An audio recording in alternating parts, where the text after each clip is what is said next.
ধুবুৰীৰ বিভিন্ন স্থানত দুৰ্বৃত্তৰ শিলগুটি নিক্ষেপ কাৰাইপত্ৰী গাৰ্ড কলনী আইজি ৰোডত উত্তপ্ত পৰিস্থিতি এন্ধাৰৰ সুযোগ লৈ দুষ্কৃতিকাৰীয়ে নিক্ষেপ কৰিছে শিলগুটি আৰক্ষীৰ দল ঘটনাস্থলীত উপস্থিত হৈ নিয়ন্ত্ৰণ কৰে পৰিস্থিতি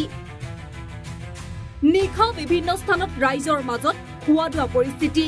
বাৰম্বাৰে ধুবুৰীৰ শান্তি বিনষ্ট কৰাৰ চেষ্টা দুষ্কৃতিকাৰীৰ ধুবুৰী সাম্প্ৰদায়িক পৰিস্থিতিক লৈ আইন শৃংখলা শাখাৰ অখিলেশ সিঙে শান্তি শৃংখলা বজাই ৰখাৰ আহ্বান জনোৱাৰ ঠিক খন্তেক পিছতেই পুনৰ শান্তি শৃংখলা বিনষ্ট হয় সমগ্ৰ ধুবুৰী চহৰতে তীব্ৰ উত্তেজনাৰ সৃষ্টি হোৱাৰ লগতে এক অনাহুত পৰিস্থিতিৰ সৃষ্টি হোৱা দেখিবলৈ পোৱা যায় নিশা ধুবুৰী কাৰাইপত্ৰী গাৰ্ড কলনী আইজি ৰোডত শিলগুটি নিক্ষেপ কৰাৰ ফলত উত্তপ্ত পৰিস্থিতিৰ সৃষ্টি হয় এন্ধাৰৰ সুযোগ লৈ দুষ্কৃতিকাৰীয়ে লোকৰ ঘৰত শিলগুটি নিক্ষেপ কৰাৰ ফলত নিশা বিভিন্ন স্থানত ৰাইজৰ মাজত হুৱাদুৱা লাগে যদিও অৱশেষত আৰক্ষীৰ দল ঘটনাস্থলীত উপস্থিত হৈ পৰিস্থিতি নিয়ন্ত্ৰণ কৰিবলৈ সক্ষম হয় এইখিনি তদন্ত কৰা হৈ আছে আৰু কেছ লোৱা হৈছে তদন্তত যিখিনি ওলাব সেইমতে একশ্যন হ'ব আমি 7 জনক আটক কৰিছো আৰু যি প্ৰমাণ পোৱা 7 জনক এতিয়ালৈকে আটক কৰা আছে আৰু প্ৰমাণ যি পোৱা হ'ব সেইমতে কেইটামান এৰেষ্ট কৰা হ'ব আৰু তদন্তটো চলি আছে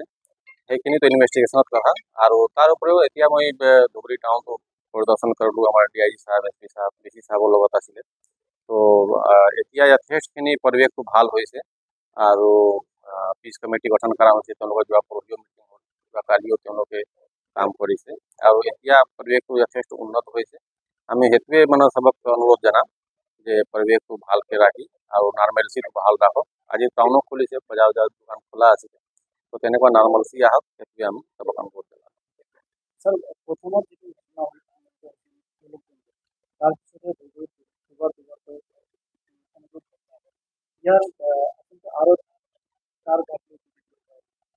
সেইখিনি তদন্তত ওলাব আৰু আমি চিচিটিভি ফুটেজত সেই অঞ্চলত যিমান আছে সেইখিনি লৈছোঁ আৰু ৰাতিপুৱা যাব সেইমতে একশ্যন হ'ব কিন্তু এতিয়া ভৱিষ্যত তেনেকুৱা ঘটনা নহয় তাৰ কাৰণে আমি চবক অনুৰোধ জনালোঁ আৰু লগতে যিহেতু মাছটো অলপ তেনেকুৱা ঘটনা হৈ গ'ল দুদিন আগত আমি যথেষ্ট ফ'ৰ্চ মোতায়েন কৰি ইয়াত চেণ্ট্ৰেল আৰ্ম পুলিচৰ পৰা আৰম্ভ কৰি আমাৰ ষ্টেট আৰ্ম পুলিচ বিভিন্ন ঠাইৰ পৰা লৈ আনি ইয়াত যথেষ্ট আমি ডিপ্লয়মেণ্ট কৰি দিছোঁ আপোনালোকে দেখিছে টাউনত আমাৰ যথেষ্ট ফ'ৰ্চ আছে দিন ৰাতি আমাৰ ডিপ্লয়মেণ্টটো থাকিব আৰু আমি সেইটোৱে আশা ৰাখিছোঁ যে তেনেকুৱা ঘটনা কোনো ভৱিষ্যত নহওক আৰু ভাৱে শান্তিৰে সম্প্ৰীতিৰে থাকক সিকিউৰিটি ল্যাবছটো মানে তেনেকুৱা নহয় ঘটনাটো হৈ গ'ল আৰু ইনভেষ্টিগেট কৰি যি তাত দোষী আছে তেওঁলোকক উচিত শাস্তি দিয়া হ'ব আৰু এনেকুৱা ঘটনা ভৱিষ্যত নহয় তাৰ কাৰণে আমি চেষ্টা কৰি আছোঁ স্যাৰ এজনক এৰেষ্ট কৰা হৈছিল তেওঁ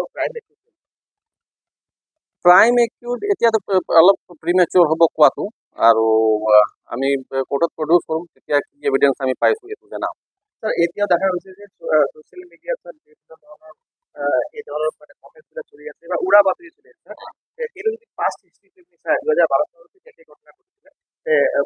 ক'ৰবাত এই ধৰণৰ মানে উৰা বাতৰি বিয়পে তাৰপিছত সেইটো ঘটনা কিন্তু পিছত কাজিয়াটো বেছি হৈছে এই ক্ষেত্ৰত আপোনালোকে এই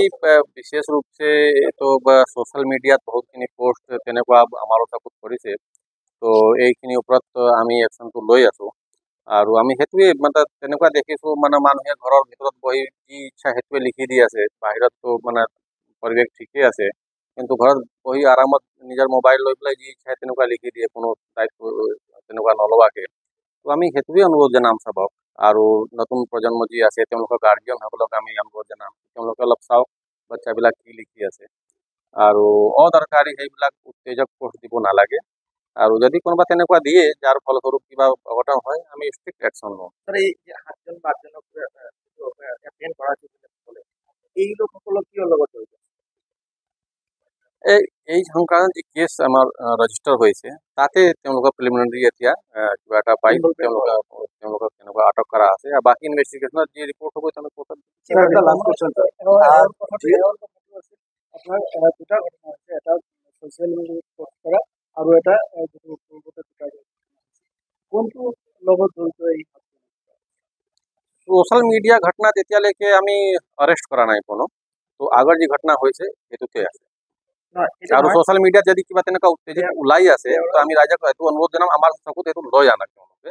আৰু আমি এইটোৱে আচ্ছা, দুটা এটা হৈছে আপোনাৰ যোনটো ধুবুৰীৰ পৰা নুৰুল আমিনৰ ৰিপৰ্ট এনি ভাৰত 24